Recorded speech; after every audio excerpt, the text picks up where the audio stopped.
stop, on arrête tout.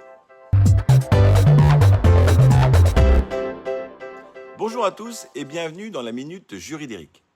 Alors régulièrement, je vous explique un point de droit immobilier simplement, parfois avec un peu d'humour et surtout en essayant de ne pas vous endormir. Aujourd'hui, je vais vous parler des différents délais de préavis que le locataire doit à son propriétaire avant son départ.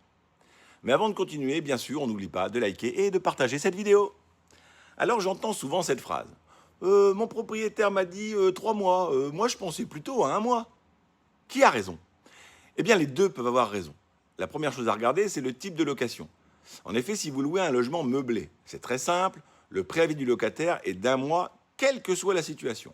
En revanche, si vous louez un logement vide, la règle générale est un préavis de 3 mois, mais il existe plusieurs exceptions qui permettent de le réduire à 1 mois.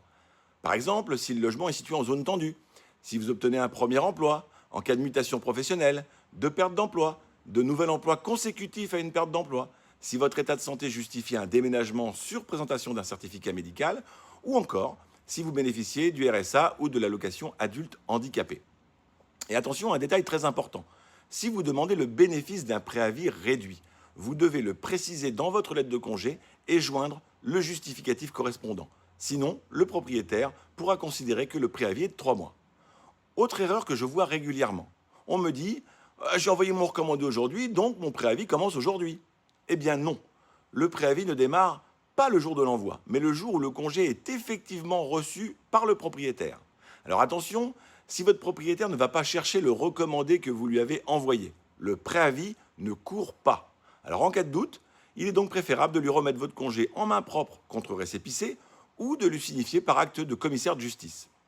Retenez une chose, le préavis ne dépend pas de ce que l'on pense, il dépend de la loi, du type de bail et parfois de votre situation personnelle. Une erreur peut vous coûter 1 ou plusieurs mois de loyer. Si cette minute juridique vous a appris quelque chose, partagez cette vidéo et si vous avez une question de droit immobilier, laissez-la en commentaire, elle sera peut-être le prochain sujet. A très bientôt pour une nouvelle minute juridique.